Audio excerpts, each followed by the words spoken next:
it is the past that shaped me who I am today. And it is the past that actually gave me the knowledge of what I am. If today I change it to, for example, instead of working in the corporate world, I go and work in startup, I will never gain the knowledge I gain in the corporate world.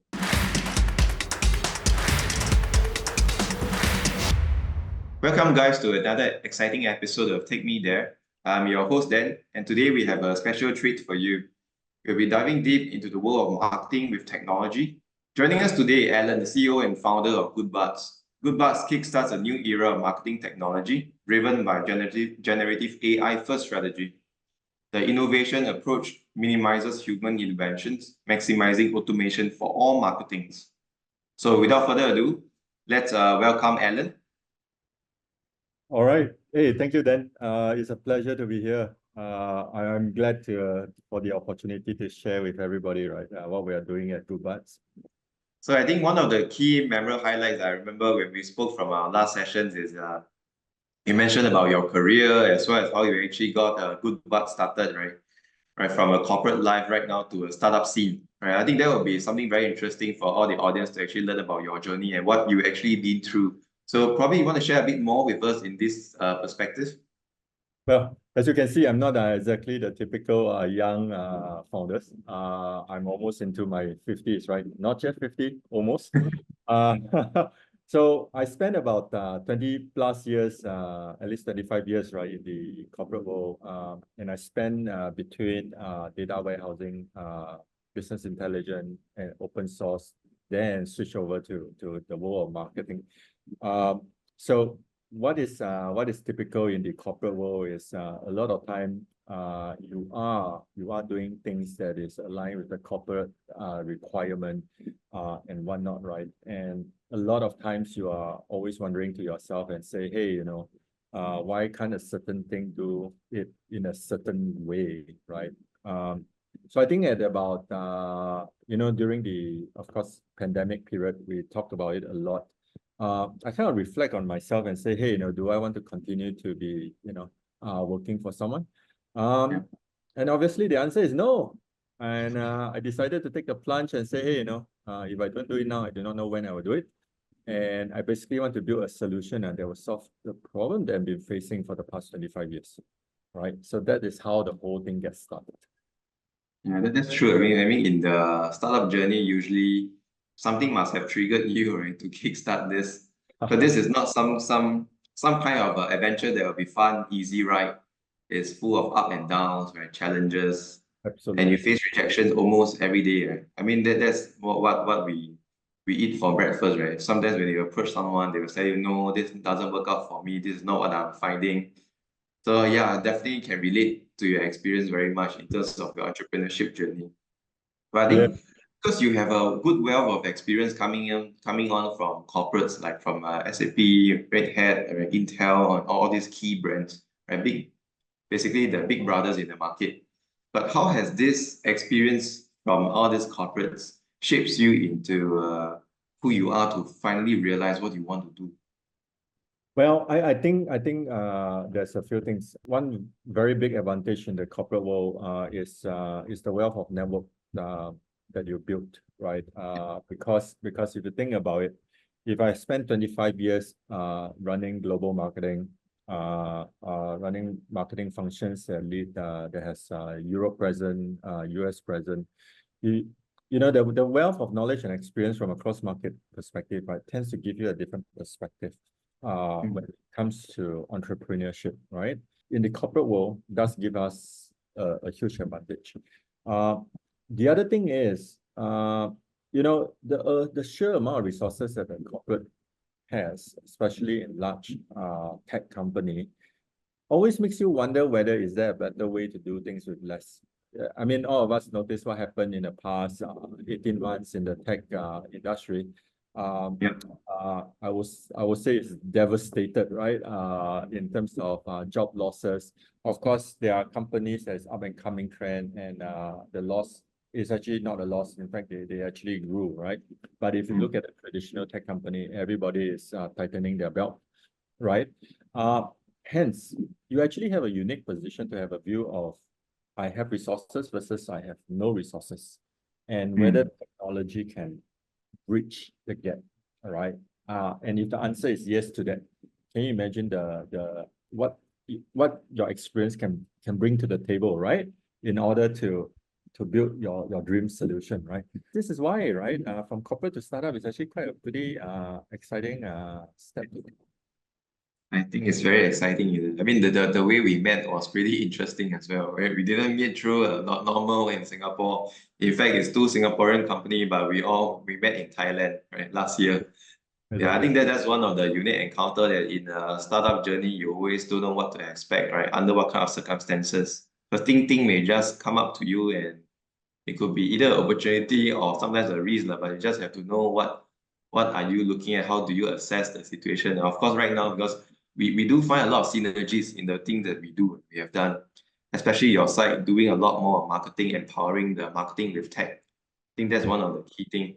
From your wealth of knowledge, it's not just from the startup scene, but I think even from the startup scene, we should also look at how corporates are doing it.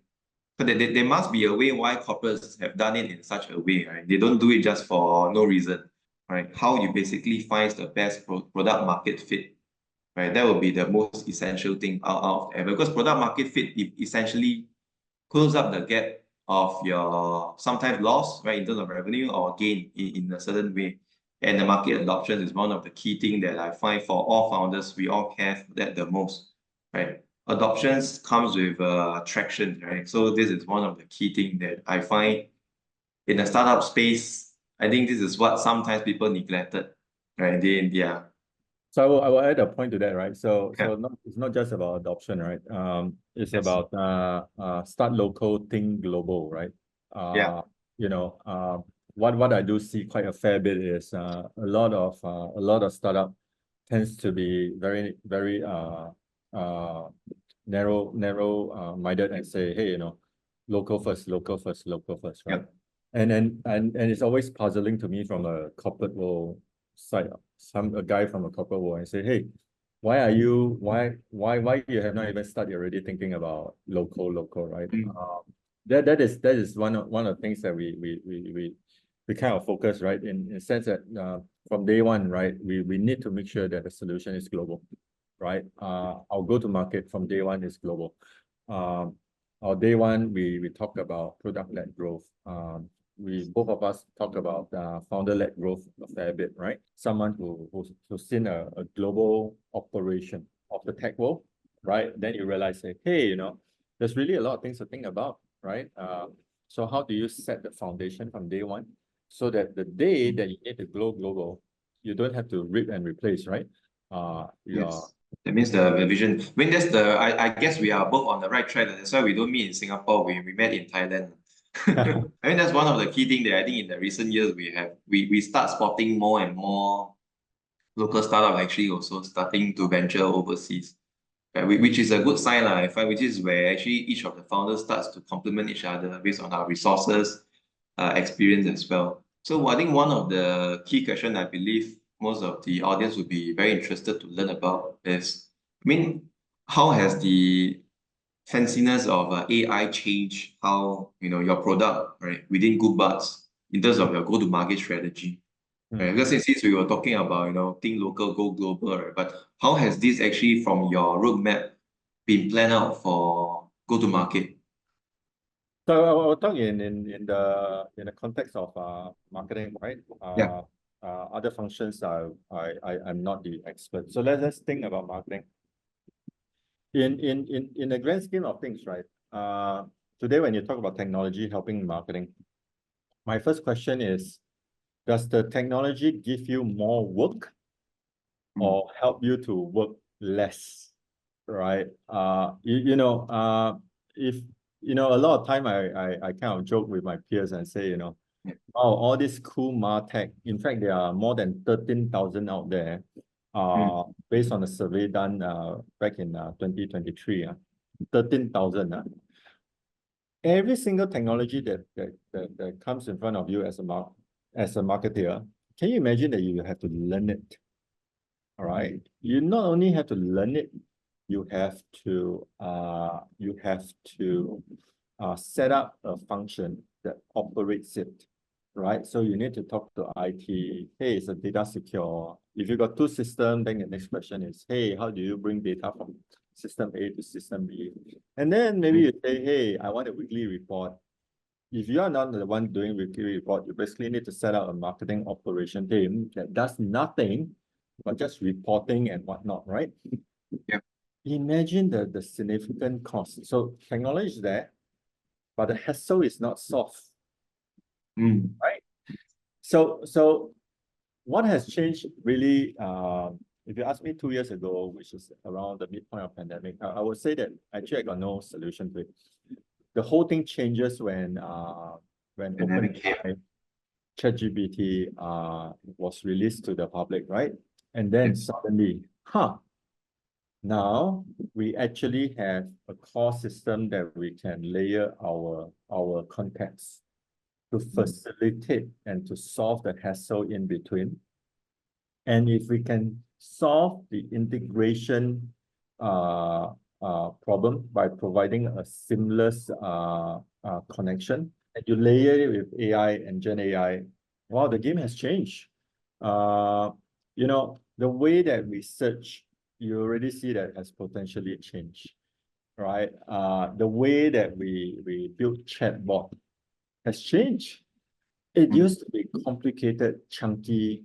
You have to key in all the keywords to capture the response. Wow, everything is out the window overnight, right? Yes. So same, right? Yeah, Same goes yeah, I agree. Because all the dirty works has been removed and replaced by streamlined work processes, right, by technology. our technologies. So AI has Gen AI has started to reduce the hassle, right? Of course, there are technology that cannot be immediately replaced. For example, there's a lot of effort on AI about connectivity integration, right? We need to see how that goes. Now, what if we say would there be a day that all you need to do is type in a sentence and say, I want to connect to system A. And the system just connect. Right? Yeah. Instead of hiring IT, instead of hiring a developer, doing an API call, right, and whatnot, right? And honestly, I think the day will come. I think the day will come, right? This is quite interesting. Actually, Alan, since you mentioned about it, recently I came across a startup, I think from the States. So what they were doing is they were actually creating a virtual computer engineer, right? Basically, it's a developer that whenever you drop a prompt, right, this virtual engineer will fulfill your task for you, right, instantaneously. Right. I find this is very amazing in the way that AI has actually evolved to such a stage where it allows you to basically simplify, and it don't even just double up. It basically maybe triple or 4 times, 5 times, or even 10 times the current time that you're gonna spend, and even starting to pay the computer engineer itself, right? Because it's not going to be cheap, right? I mean, given Singapore context, we all know, right? Typically, let's say 5,000, right? Exactly. But how much work can be achieved if we spend 5,000, right, on the technology platform, right? In this case, it's of course a computer engineer platform that helps to run all the AI tasks for you. But in your case, it's marketing tasks enabled with technology, right? And exactly the case is the efficiency, the overall work that you're gonna get, productivity. I think that would be very significant. I will even take this even a step further. What if we have organizations that do not have the strength of seasoned marketers?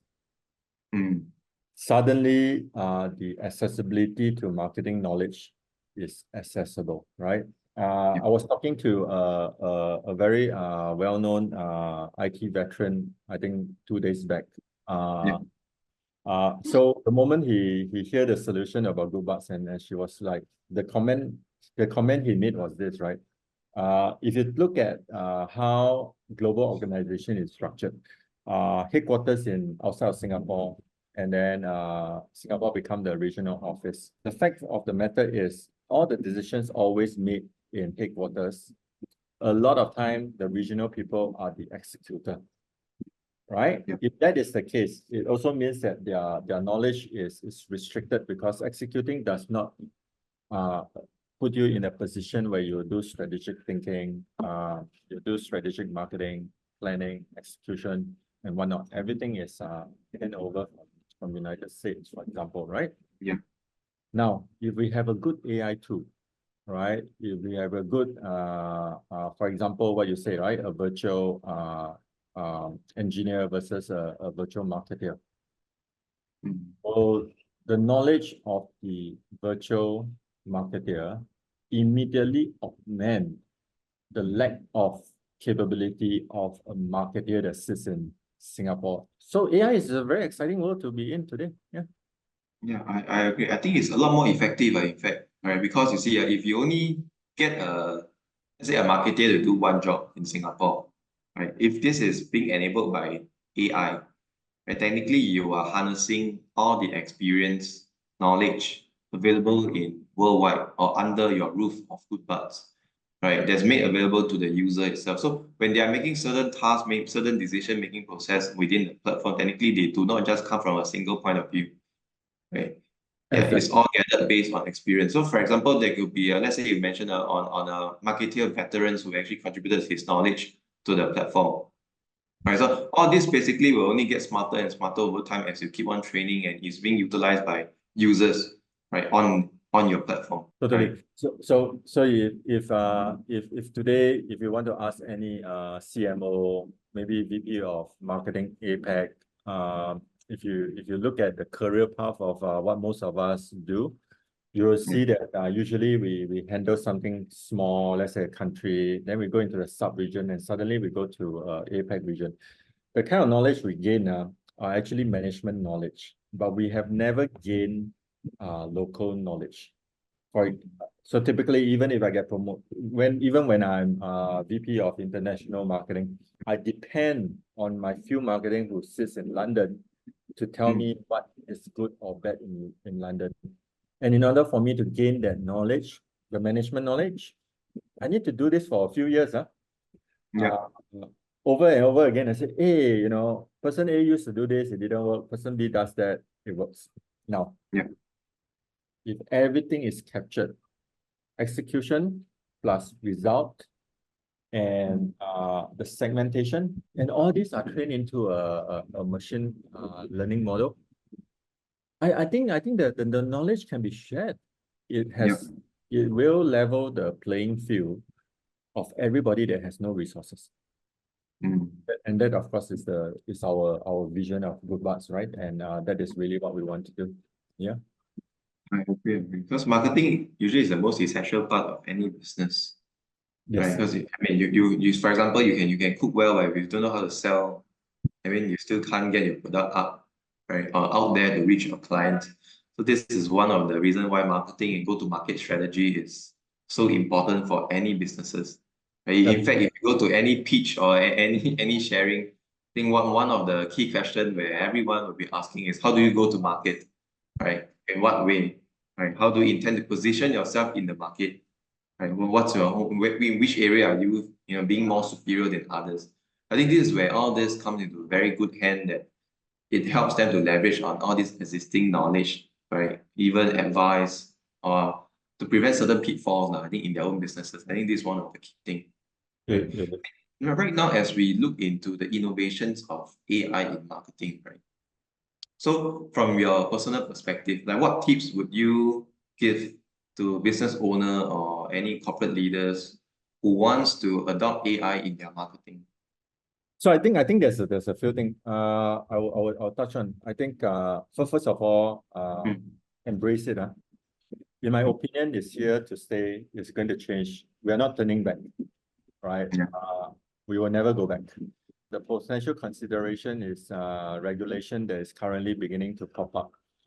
Whether the regulation is soft touch, like what Singapore is doing, versus what US and Europe is doing, will potentially impact the way that you use AI and Gen AI, right? The second thing is we all know that the technology today is in this growth stage, right? What it means is they are still prone to disinformation, is still prone to errors, hallucination, and all these things that start popping in, right? The pitfall that we should never fall into is the built-in laziness that AI tends to give to the users, right? And what do I mean by built-in laziness? If today if you use AI to generate, let's say, thought leadership article in the world of marketing, you do your prompt, you generate, you do fact check, article 1. Article 2, you do your prompt, you fact check, article 2, and you do 3 and 4, right? If you realize that first 5 articles, hey, everything is accurate. My next question is, will you check the 6, the 7, the 8, 9, 10 article? You start to be complacent, right? And ultimately you start to stop checking and say, yeah, it's accurate. Let's go with it. Right? Or in fact, if the amount of work that you have start to pop up, because effectively with AI, you're supposed to do more, not less. Yes. Instead of reading 1 article a week, now you have to read like 5 a day. It will become a blind spot, right? And there must be checks and balance in place in order for organization to effectively use it today. Now, but in my opinion, it will only get better. Everything else can be solved. Now, the third one is if you ask me whether there's any concern about AI, I'm always wondering whether would there be any form of a bad actor that actually contribute bad data into the world of let's say Gen AI, right? And if they do it often enough, right? Will the data be corrupted, right? And hence give you a response that is trained, but it's not ideal, right? So things like racism, biasness, insensitivity to different culture. AI is here to stay, man. Everybody should just embrace it and don't lose sleep about it. I think this is something that will impact not just businesses, but our life, right? Just like how we evolve from, not getting sticky to our mobile phones to the current time that everyone gets so sticky and you can't live without it. Right? In fact, I just met someone a little earlier on past few days. They were telling me, if you go to China, for example, no one ever used physical notes. Yes. Right? Everyone will use the mobile phone and they cannot live without it. So I think this is where, like what you mentioned, AI is here to stay, and it will only be part and parcel of our life in the way we work, right, to help speed up the process. But there are also some perception that I receive from the industry, or especially, let's say, coming from the enterprise perspective, is they find it in a very negative way that probably the AI will be replacing their role, right, in certain sense. Right? So they feel worried, whenever you start introducing something AI, they will be like, probably no lah. This may, yeah, but at the back of their mind, I know what they are concerned about. Right? Sometimes they are worried about job security and stuff. But I think in the current context, many of the key corporate leaders or founders in the world, I think they were emphasizing on the fact that AI is actually here to stay, and it should be helping you to elevate your work process or your work productivity. I think this is one thing that you mentioned, people becoming more and more reliant on the tech. But of course, it's depends on how you wield your weapon, right? I mean, if you do it in the wrong way, then it's going to go negative. But if it's in the right way, then you get more and more productive. I'll say this, there's a distinction between a role and a job.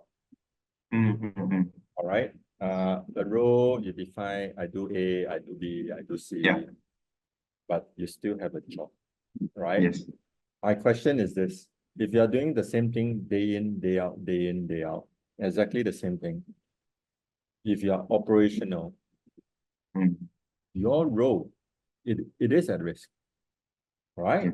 Look at the production line of a manufacturing plant. It totally removed the people because it's operational. So marketing has a lot of operational tasks, right?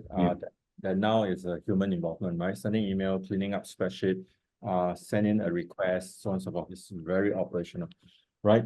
So I would say that as long as you must be clear, AI will change the role, but it does not necessarily lose your job, right? Because like any other technology, it's all about you transforming and adapting, right?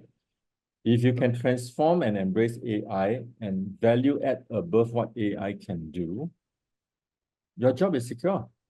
That's my opinion, right? But if you choose to do exactly the same thing, like writing content, I mean, Yep. you know, You get phased out very quickly. you're phased out very quickly, right? Because you're doing the same thing for the past 20 years. Then I'm wondering, then nothing has changed, right? Yeah, Yeah. And that's very true. I mean, if you don't change, right, the world will change you. I mean, that's the key thing, right? That's what actually you see a lot of businesses going down after COVID, right? Those that who can't afford to change in time, or they just very reluctant to change. exactly. I mean, from your perspective, because AI is going to be here to stay. I mean, from the vision of GoodBards, how do you foresee, right, the last mile innovations of AI in marketing going to be? Is it going to be like, a fully virtual assistant, like someone that you say, hey, Alan, can I get this thing done? I mean, what should I do for this? Should it be in still such a way that is very contextual, just an avatar that virtual assistant or a virtual marketeer in such a way, or it still needs to have uh, a good portion of human involvement in certain work area? I mean, how do you see the future? I think this really depends on, I think first of Mm. all, the industry, the readiness of the Gen AI, the Yep. large language model, and then finally the accuracy of the machine learning model, right? We are not a startup that can reach MVP status in 3 months, right? We are building a robust enterprise SaaS that will hold our own intellectual property, right? So this does take time for model to be trained, for data to be collected, and then so on and so forth, right? So the way I see it is this: whatever we build must be seamless and effortless. If I am adding stuff to you, then we as a startup has failed, right? So one of the comment that our advisor gave was, "Oh, this is like everyone can do marketing." I said, yeah, if you think about it, that's pretty accurate because what we wanted to do is to tell a business owner or maybe a junior marketer and say, hey, when you want to do a certain thing, all the recommendation that you should take purely based on the success rate of others, as well as the data collected. Of course, usually is the tactic, the segmentation, and then the responses, right? And all this encompasses the data contribute to the trained model, right? At the end, it's just a co-pilot. It potentially will be a conversation or a chatbot that you see on the screen. You type in, hey, I want to increase the awareness of my company, and then pum, pum, pum, pum, pum. These are the things that you need to know and why I recommend it. Yeah. Yeah, I mean, I totally agree with the viewpoint in the current context. I mean, how things are driving towards. I think from your observation, Alan, I mean, in terms of innovation shifts, what do you think, right? In terms of marketing, or it can be on a broad level of technology, would be the key trends, right? That this disruption reflects in the current businesses. Because I find from your experience, you work with a lot of corporates, right? And in the recent period, you tend to engage with a lot more startups. How do you see the preference in terms of or the go-to-market strategy between startup and enterprise?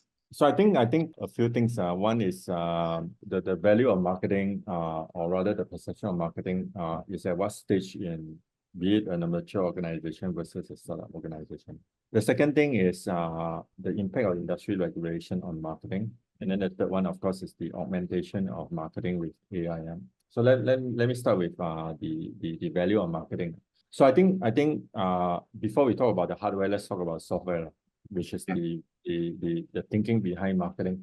At the end of the day, when we talk about innovation and trend of marketing, the first question I always have is, do you believe in it or you don't believe in it? And if the answer is no, then there's actually it stops there. There's nothing else to say anymore. And to me, that is exactly the biggest problem in the world of marketing, right? Where marketing can be totally removed overnight. And we have seen quite a fair bit again in the past 18 months, right? And in my head, I was thinking, actually, we should be doing the opposite. Because if in any downturn, you should spend more in order to build a pipeline in order for you. Because all your competitor will turn it off. If all your competitor turn off, you should be turning it on. Yeah. But then a window of opportunity in a less noisy space. Okay, so that's one thing, right? So the second thing is we must remember we are about to go cookieless, and we are moving from third-party data to first-party data. Hence, the next question is, in a startup, if you are talking about first-party data and today you want to target the audience that you want to sell, let's say a tech startup want to sell to all the banks. If you don't start collecting data today, when are you going to start? Right? I would even push the envelope a little bit, right? I think the trend of marketing is leaning towards, if I have accessibility to do marketing, can I do marketing right? And can I do marketing at an earlier time than what it was in the past, right? Because it is a technology, the thinking, the limitation that is imposed in the past 2 years that allow us to rethink what marketing should be, right? I think at this point in time, from a trend perspective, marketers really have to rethink the roles that they, or the responsibility they bring to the table, and what is the job that they're trying to do, right? It's a little bit of motherhood statement, but hopefully it answers your question. Yeah. I mean, sometimes it's not just about coming in from the perspective of whether enterprise or startup, but sometimes, I mean, I can speak for startup, like, in the sense that marketing is important, right? I think first of all, for startup perspective, I think first level is exposure, right? But it depends on exposure. Some people do marketing before, launch of products, right? Or even actual formulations of the products, right? Just to drive awareness. Some people will only do marketing when they are fully ready for a commercial product, for example, or at least, let's say, 2 weeks before. There's, like I mentioned, it's no like one way to fit all the founder in the way of they think or how they perceive marketing. But from my perspective, it's about how you drive exposure, right? If from day one, you are already creating awareness in the space that you are actively in, right? Basically, people already know what, for example, Dan is working on, right? Then this will, in a way, harness more feedback perspective rather than going stealth mode. I mean, right now on the internet, you see people say, "Oh, let's go stealth," right? Yeah. And then they basically stay under the radar. But most of the time, if you go stealth mode, then you realize whatever you are building may not actually serve the market needs. Right? It doesn't fit any problem statement at all. So then what's the point of going stealth? But to me, I think the most important thing is you need to let people know what you're doing. Then through your marketing strategy or your marketing campaign, right, to basically support your strategy, right, to actually let people know on video form or even on a static image form, to at least bring out the news and information about what this guy is building. That at least when you talk to a person B or person A, right, ABC, let's say you spoke to someone else from external, then at least this gives you more feedback and opinion, right, about what this person thinks. Do you Yeah. really need to pivot? Yeah, if there's a need, I think that's the thing that, for startup, we talk about a lot, right? Pivoting, right? When do we pivot? When do we not pivot? Is this the right time to pivot, or do I have to hold on for the next few months, right, to test out even more through validations or market research, right? So this is where I find it's important. Actually, marketing should start from day one, from my perspective, right? It Yes. shouldn't only start at the moment when you need it to tell people, "Hey guys, this is what I have," right? Yeah. Yeah, yeah, right. Of course, if there are certain unique feature that you find that you need to keep under the radar for a moment, right, in terms of to just remain competitive, right, not disclosing too much. Okay, that's fair enough, but yeah, but in most scenario, it's still best to basically share and progressively engage more people that you could have advisor, your potential users, right, partners, to basically let you know from their engagement. I would say this, learn from Taylor Swift. The build-up of anticipation is where Yes. you get the big bucks. The question is, Yes. how do you build up that anticipation, right? Yeah. Because imagine you say I launch a product next week, and then you try to build up that anticipation in 7 days. You either are a very famous person or you have a lot of money. Yeah. right? That's true, right? Most Yes. of us are neither, right? Yes. So that's the reason why it's fully important, right? Yeah. Oh, by the way, let's come to the session of rapid fire. It's going to, I think we can talk for another 2 more hours going at this stage. Yeah, so I think the question of rapid fire is to basically also close up on your perspective. Like, if today you were to be given a supernatural power to either go back in time, forward in time, what would you choose, and what's the reason? Oh no, go forward, man. Why do I want to go back? So some people they want to go back and change things in life or decision. Oh no, no. I put this way.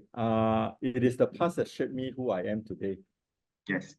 right? And it is the past that actually gave me the knowledge of what I am. If today I change it to, for example, instead of working in the corporate world, I go and work in startup, I will never gain the knowledge I gain in the corporate world, Yeah. right? So forward, man. Hands down. Mm. And that's a good answer. I mean, for yourself, where do you see yourself and GoodBards growing in the next 3 years? I mean, what would be the picture that you have envisioned to be for the future of GoodBards?